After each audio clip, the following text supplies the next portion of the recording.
सहस्र फलम लवेत, 1000 गाय का दान का फल प्राप्त होता है केवल गोविंदाय नमो नमः कहने से। अब लगाइए आप, एक गाय कितने की आती है? लगभग अच्छी गाय 40-50 हज़ार से नीचे नहीं आती, लेकिन पद्म स्कंद पुराण कहता है कि एक श्लोक पढ़ने मात्र से भागवत का 1000 गाय के दान का फल प्राप्त हो जाता है। बताइए अब क्या चाहिए?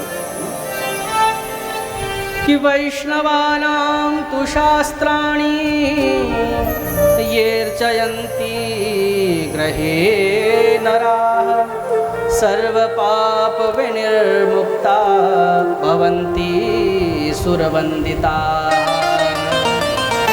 बोले जो हिंदू, जो वैष्णव अपने घर में भागवत को रखकर येर चयंती ग्रहे नरा, प्रतिदिन भागवत के ऊपर पहले तो पढ़ने का नहीं भी समय है तो मात्र थोड़ी तुलसी दल उसको चढ़ा दे भागवत के ऊपर, तो इतना मात्र करने से ही वो बड़े बड़े संकटों से निवृत्त होकर भगवान के धाम को चला जाता है।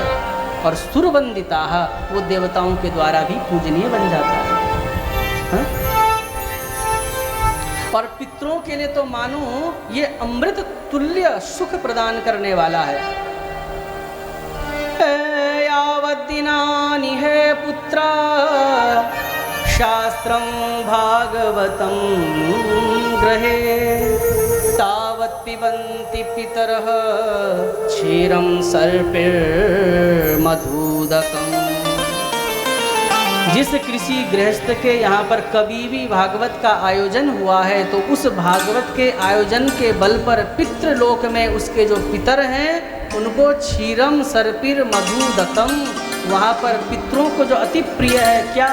दूध, खीर और मधुदकम, शहद और तिल का जल, ये सब ऑटोमेटिकली ही प्राप्त होता रहता है, अपने आप ही प्राप्त होता रहता है। भागवत कराने के बल पर ये सब उनको प्राप्त होता है और वो बड़े प्रसन्न होकर क्या करते हैं? बोले आस्फोटयंती वल्गंती। आस्फोटयंती कहते हैं जब हम बहुत प्रसन्न हो जाते हैं या जब हम गौरवान्वित होते हैं, कहते हैं ना कॉलर उठाना, अरे बड़ा कॉलर उठा रहा है। गौरवान्वित होना, कॉलर उठाना मतलब गौरवान्वित होना, एक प्राउड फील होना। तो बोले आस्फोटयंती वल्गंती, जब हम पितरों के निमित्त भागवत करते हैं तो पितर जो है पितृलोक में क्या करते हैं? बोले आस्फोटयंती, ऐसे अपने कंधे पर हाथ मारकर कहते हैं देखो देखो हम ऐसी संतानें पैदा करके आए हैं जो केवल खाने पीने सोने में ही अपना धन व्यतीत नहीं करती, अपितु देखो हमारे लिए इतना सुंदर आयोजन, हमारे लिए इतनी सुंदर भागवत कथा हमको लक्षित कराकर किया जा रहा है और पूरे समाज को इसका लाभ प्राप्त हो रहा है। ऐसे कहकर पितृलोक में गदगद हो जाते हैं। प्रेम से कहिए श्री राधे राधे। कि कथम स वैष्णवो गेयः, ये मैं कहाँ के श्लोक सुना रहा हूँ? मैंने आपको बताया था ना, स्कंद पुराण का महात्मा बता रहा हूँ मैं आपको। कि कथम स वैष्णवो गेयः शास्त्रं भागवतं कलौ ग्रहेण तिष्ठते यस्य स्वपचादधिको हि सः। बोले कथम स वैष्णवो गेयः, उसको हम वैष्णव कैसे कह दें, उसको हम हिंदू कैसे कह दें जो हिंदू होने के बाद भी शास्त्रम भागवतम कलौ, इस कलिकाल में कलयुग से बचाने, कलयुग के प्रभाव से बचाने वाला ग्रंथ श्रीमद् भागवत जिसके घर में नहीं है, बोले कथम स वैष्णव हो गया, उसको हम हिंदू कैसे कह सकते हैं? जिसके घर में भागवत नहीं है, जिसके घर में रामचरितमानस नहीं है और जिसके घर में गीता नहीं है। ये 3 ग्रंथ माताओं ऐसे हैं कि हर गृहस्थ के यहाँ होने चाहिए। पहले तो अध्ययन करो, लेकिन अध्ययन नहीं भी कर पा रहे हो, लेकिन ये तो रखने मात्र से भी कल्याण करने वाले ग्रंथ हैं। ये वो ग्रंथ है माताओं, जब प्रलय होता है इस विश्व का, इस ब्रह्मांड का, सब कुछ जलमग्न हो जाता है, उस जल में भी, प्रलयकारी जल में भी ये ग्रंथ तैरते हैं। इसलिए इन ग्रंथ को अनादि कहा जाता है। इनका ना तो आदि है, इनका ना तो अंत है। ऐसे ग्रंथ हैं, इसलिए रखो। अभी अभी की बात है, मैं आपको सच्ची, मुझे उस दिन महसूस हुआ कि देखो जब हम ग्रंथ अपने घर में नहीं रखते कितना दुर्भाग्य होता है। अभी मुश्किल से ताजी घटना बता रहा हूँ, 15 दिन हुआ होगा, हमारे ही रिश्तेदार में किसी की मृत्यु हुई और कैलाश हॉस्पिटल में 2 दिन वेंटिलेटर में रखा, कोई हलचल नहीं, मृत थे। तो डॉक्टर ने कहा घर ले जाओ, शरीर पूरा हो गया, डेथ सर्टिफिकेट बन गया, सब कुछ लेकर घर में आए। मैं भी था क्योंकि रिश्तेदार थे तो मैं भी उपस्थित था। तो यहीं स्मिथ नगर जो पड़ता है प्रेम नगर के बगल में, तो उनके शव को जब लेकर अंदर रखे क्योंकि बेटा विदेश में था, और फिर वो जो बॉक्स होता है ठंडा रखने वाला, उस बॉक्स के अंदर जब रखा, जो 2 दिन से मृत हैं उनको उस बॉक्स में रखा। 15 मिनट हुए थे तो मैं कुछ लेने के लिए दूसरे कक्ष में था, तो जिस कक्ष में सब था सब एकदम से चिल्लाने लगे, उनकी बिटिया चिल्लाने लगी, हमारी दीदी लगी रिश्तेदारी में चिल्लाने लगी। मैं दौड़ता हुआ गया, क्या हुआ? तो मैंने अपनी आंखों से उस दिन देखा कि उस बॉक्स के अंदर जिसको डेथ सर्टिफिकेट मिल चुका है, उस बॉक्स के अंदर उन्होंने ऐसे अपने पाँव बिल्कुल उठाकर फोल्ड कर लिए, फिर दूसरे पाँव फोल्ड कर लिए, पूरा ढका हुआ है कफन में, उसके बाद हाथ बाहर निकाल दिए और फटाफट जब बॉक्स हटाया गया देखा कि उनकी सांसें भी चलने लगी।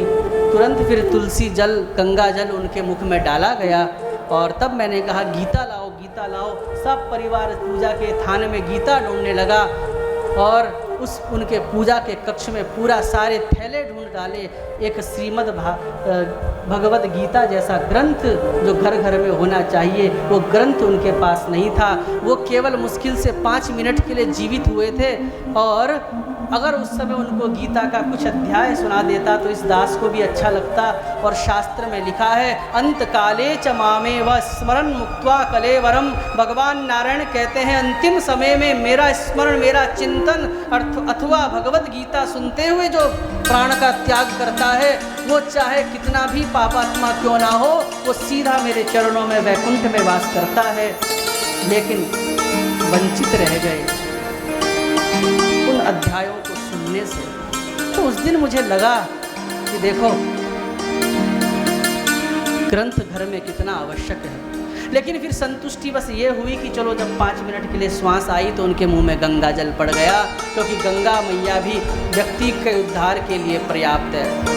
विष्णु पुराण में लिखा है कि गंगा गंगेति यो ब्रूयात् योजनानां शतैरपि मुच्यते सर्वपापेभ्यो विष्णुलोकं स गच्छति। गंगा गंगेति यो ब्रूयात्, जो गंगा गंगा इस प्रकार से उच्चारण भी कर लेता है। योजनानाम शतैरपि, गंगा जी की महिमा जानना। योजनानाम शतैरपि, कितनी दूर से अगर आपकी गंगा मैया के प्रति श्रद्धा है, आप नहीं भी जा पा रहे हैं ना, तो शतैरपि योजनानाम, एक योजन में होता है 12 किलोमीटर। तो शास्त्र विष्णु पुराण कह रहा है 100 योजन दूर से भी यदि आप हे गंगे ऐसा कह देते हो तो 100 गुणा 12 कितना हुआ? 1200 किलोमीटर। अर्थात बम्बई के लोग भी यदि श्रद्धा से अपने बाथरूम में स्नान करते हुए यदि हर हर गंगे कहकर जल डालते हैं तो विष्णु पुराण साक्षी है और कह रहा है गंगा गंगेति यो ब्रूयात् योजनानां शतैरपि और मुच्यते सर्व पापेभ्यो विष्णुलोकं स गच्छति। वो समस्त पापों से मुक्त होकर भगवान नारायण के धाम को जाता है। खेल तो सारा श्रद्धा का है।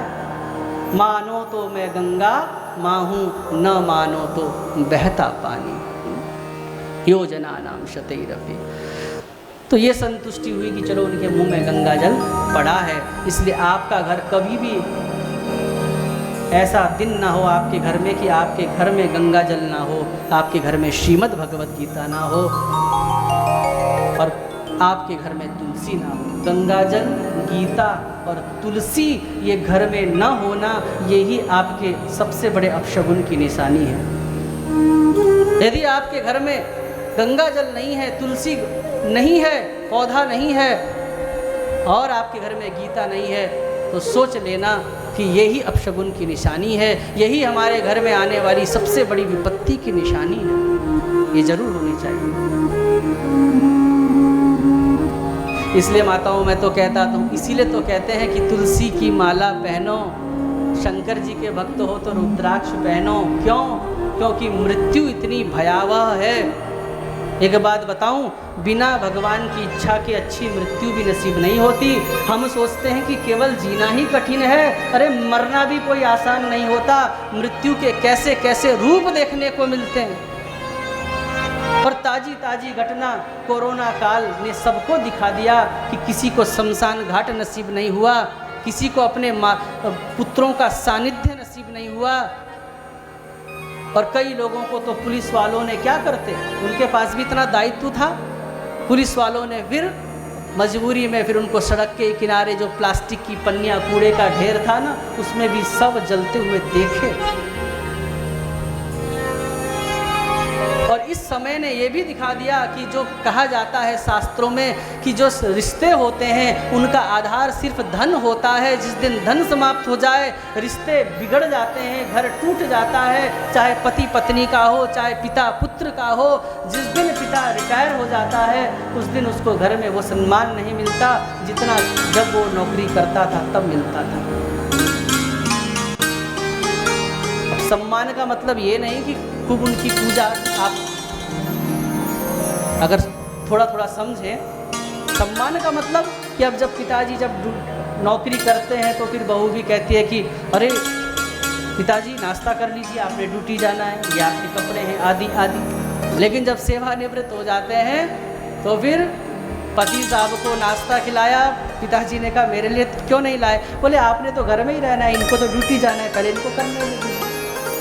अब पति को कराया और उसके बाद फिर बज गए 11:30। पिताजी ने कहा कि अभी भी नाश्ता नहीं दिया बहू, तो बहू कहती है अब 11:30 तो हो गए, 12:30 बजे तो दिन का खाना बन ही जाता है। बोलो राधे राधे। तो ये बिल्कुल सत्य है कि संबंधों का जो आधार है, संबंधों की जो मजबूती है वो धन है। और प्रमाण चाहते हो तो कोरोना काल में कई न्यूज़ आपने ऐसी देखी होगी कि जब माता पिता ने देखा कि संतानों ने भी माता पिता के पास आना मुनासिब नहीं समझा, तो माता पिता को ऐसे कई केस हुए कि माता पिता को इतना दुख हुआ कि जिस संतान को पाला पोसा अब मेरे मुंह में वो एक मूंग की दाल डालने नहीं आ पा रहा है कि कहीं कुछ को भी कोरोना ना हो जाए।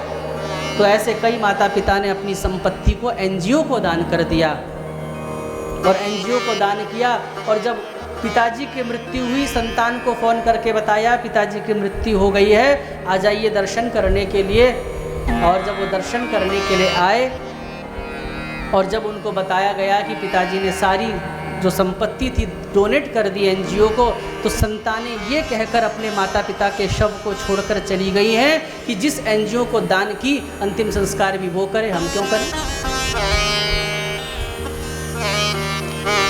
ये वो व्यक्ति बता रहा है जिन्होंने इस कोरोना काल में स्वयं एनजीओ के रूप में काम किया। मैं उसके मुख बोली घटनाएं जो उसने बताई वो बता रहा हूँ। बोले एक संतानें आई अपने माता पिता के दर्शन करने अंतिम समय में, और जो वो पैकेट था उसमें पैक बॉडी थी, तो संतानों ने कहा कि हमें दर्शन करा दो। तो उनको लगा कि चलो ये अच्छे संतानें हैं, माता पिता का दर्शन करने के लिए तो कह रहे हैं, क्योंकि यहाँ पर तो कई लोगों ने आने से मना कर दिया। लेकिन जब चैन खोला तो फिर ये पाया कि संतानें सिर्फ इसलिए आई थी कि पिताजी के हाथ में एक हीरे की अंगूठी थी, उसको चेक करना था कि कोई ले तो नहीं गया, और हाथ में जो अंगूठी है उसको निकालने के लिए संतानें आई थी। सच्ची घटना। तो कहने का तात्पर्य स्कंद पुराण चीख चीख कर कह रहा है कि यावत् दिनानि हे पुत्र शास्त्रम भागवतम ग्रहे कथम स वैष्णवो गेयः। उसको हम वैष्णव कैसे कह दें जिसके घर में गंगा जल नहीं, ग्रंथ नहीं, तुलसी नहीं। तो इसीलिए कह रहा था मैं कि जीना ही कठिन है, ऐसा नहीं है माताओं। बिना भगवान की कृपा के अच्छी मृत्यु भी नहीं आती। इसीलिए निवेदन करता हूँ गले में हमेशा तुलसी की माला हो, क्योंकि न जाने किस मोड़ पर आजकल तो बीपी हार्ट अटैक आम बात हो गई। अभी परसों की खबर आ रही थी, वो सिंगर जो है बताओ, सब कुछ पाने के बाद भी गाते गाते ही समझ लो हार्ट अटैक हो गया।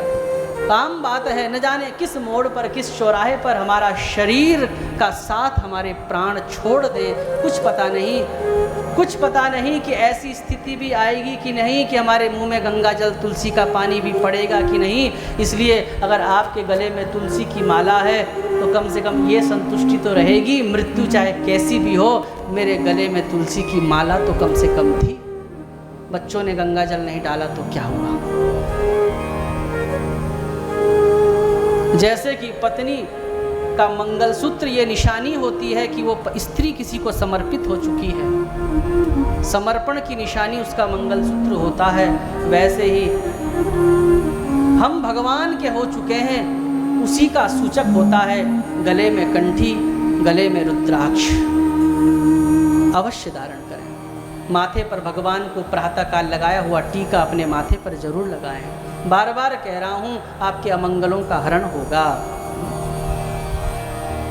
और यहाँ पर ब्रह्मा जी ने नारायण से कहा कि प्रभु एक बात बताइए, जहाँ पर भागवत होती है वहाँ पर आप जाते हैं क्या? भगवान हंसने लगे। नारायण कहते हैं ये भी कोई पूछने की बात है, भागवत ही तो मैं हूँ, मुझे जाना नहीं पड़ता। और यदि चलो तुम जाने की बात करते भी हो तो मैं बताता हूँ मैं किस प्रकार से जाता हूँ। बोले जहाँ पर भागवत होती है, यत्र यत्र चतुर्वक्त्र श्रीमद् भागवतम भवेत, जहाँ पर श्रीमद् भागवत की कथा होती है, बोले गच्छामि तत्र तत्राहम गोर यथा सुत वत्सला, उस स्थान पर मैं उसी प्रकार से दौड़ा चला जाता हूँ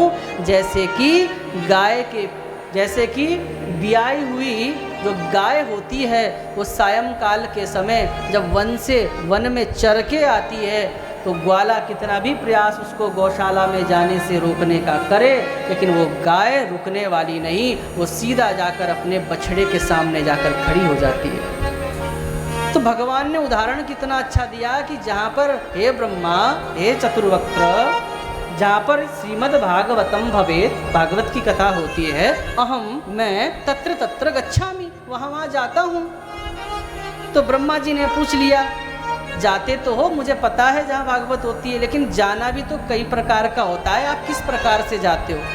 भगवान नारायण ने कहा कि मैं तुम्हारी बात समझा नहीं। ब्रह्मा जी समझा रहे नारायण को कि मैं ये कहना चाहता हूँ भगवान कि जाना भी तो कथा में कई प्रकार का होता है।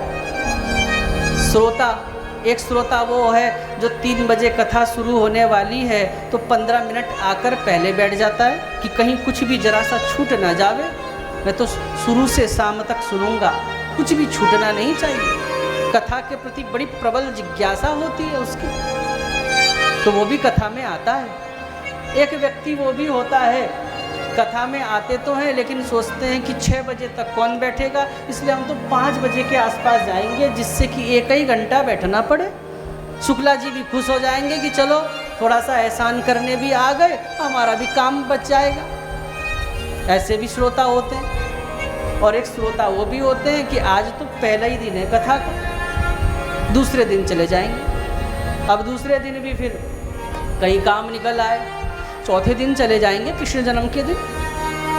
अब चौथे दिन करते करते करते करते 5वां दिन आ गया, 6ठा दिन आ गया, ओफो अब याद आया शुक्ला जी का कार्ड पड़ा था, उसमें भंडारे का ये दिन निश्चित था, भैया लास्ट दिन तो जाना ही है, नहीं तो नाराज हो जाएंगे।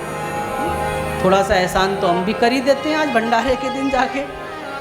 तो फिर वो भंडारे के दिन आते हैं, तो आए तो सब पांडाल में, लेकिन सबके आने में फर्क था कि नहीं। एक वो आया प्रथम दिन से, कथा शुरू होने से पहले आकर बैठ जाता है, आरती के बाद प्रसाद लेकर जाता है। एक वो है जो भंडारे के दिन आता है, एक वो है प्रतिदिन आता है लेकिन 5 साढ़े 5 बजे के आसपास आता है। तो तीनों के आने में फ़र्क है। तो ब्रह्मा जी कहते हैं आप भी, हे नारायण आप बताइए, जहाँ भागवत होती है आप कह रहे हैं अहम तत्र तत्र गच्छामि यत्र श्रीमद् भागवतम भवेत, जहाँ पर भागवत होती है, आप कौन से वाले नंबर के हैं?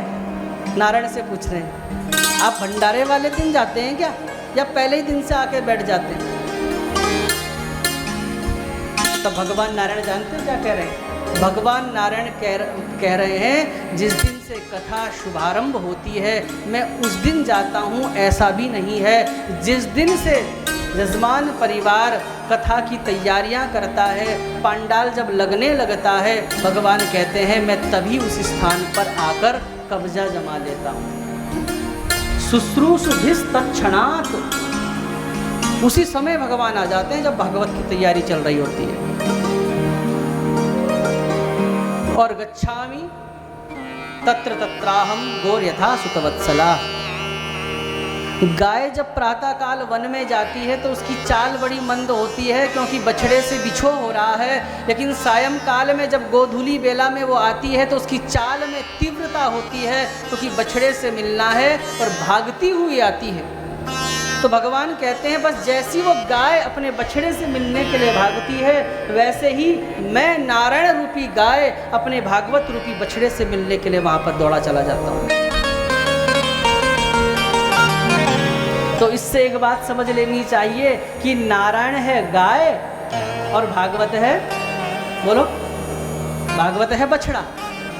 अच्छा ये बताओ, हम सब मनोकामना किससे मांगते हैं? नारायण से मांगते हैं, हे प्रभु ये हो जाए वो हो जाए। जैसे कि हम दूध रूपी अमृत गाय से मांगते हैं, लेकिन एक शुद्ध देशी गाय, मैं जर्सी की बात नहीं कर रहा हूँ, शुद्ध देसी गाय बिना अपने बछड़े के दूध नहीं पगारती, अपने थनों में दूध नहीं उतारती। तो कल्पना कीजिए जब नारायण गाय हैं और भागवत बछड़ा है और हमको भगवान नारायण को दूहना है मतलब अपने मनोकामनाओं का दोहन करना है, अपनी अभिलाषाओं की पूर्ति करनी है, तो फिर हमको भगवान के आगे क्या करना होगा? उसके बछड़े को आगे करना होगा। तो भागवत है बछड़ा, जैसे ही भगवान के सन्मुख, भगवान रूपी गाय के सन्मुख भागवत रूपी बछड़े को आगे कर दिया जाता है, भगवान भी अपने मनोकामनाओं को उतार देते हैं, अपने भक्तों के लिए भगवान भी वितरित कर देते हैं। तो ऐसे श्रीमद् भागवत का प्रभाव है। बोलिए श्रीमद् भागवत महापुराण की जय। और क्या कहा कि मत कथा वाचकं नित्यं, मत कथा श्रवणे रतं, मत कथा प्रीतमनसं, नाहं त्यक्षामि तं नरम्। बोले जो मेरी कथा को करता है, जो मेरी कथा को सुनता है, नाहम त्यक्षामि तम नरम, हे ब्रह्मा जी मैं उस व्यक्ति का हाथ कभी भी नहीं छोड़ता। ये भगवान की प्रतिज्ञा है। और अंतिम श्लोक क्या कह रहा है? वस्त्रालंकरणैः पुष्पैः धूप दीपोपहारकैः वशीकृतो ययं तैश्च सत्स्त्रिया सत्पतिर्यथा। भगवान कह रहे हैं कि भागवत को तो दूर से प्रणाम भी कर लेने मात्र से कल्याण हो जाता है, और यदि कदाचित मेरी अनुकंपा से किसी को भागवत का पूजन करने का, भागवत की आरती करने का सौभाग्य प्राप्त हो जाए, और वस्त्रालंकरणैः पुष्पैः भागवत में वस्त्र चढ़ाने का सौभाग्य प्राप्त हो जाए, पुष्प चढ़ाने का सौभाग्य प्राप्त हो जाए, धूप दीपोपहारकैः भागवत में धूप जलाने का सौभाग्य प्राप्त हो जाए, तो भगवान कहते हैं ऐसे व्यक्ति के तो मैं वश में उसी प्रकार से हो जाता हूँ। वशीकृतो ययं तैश्च सत्स्त्रिया सत्पतिर्यथा, जैसे कि पतिव्रता स्त्री के वश में उसका पति हो जाता है, वैसे ही मैं उस भक्त के भी वश में हो जाता हूँ। बोलिए श्रीमद् भागवत महापुराण की जय। इसलिए आइए हम भी भगवान से प्रार्थना करें कि हे प्रभु हम भी हमेशा आपका ही चिंतन करते रहें। हे भागवत बिहारी प्रभु ऐसी आप हम पर कृपा करना।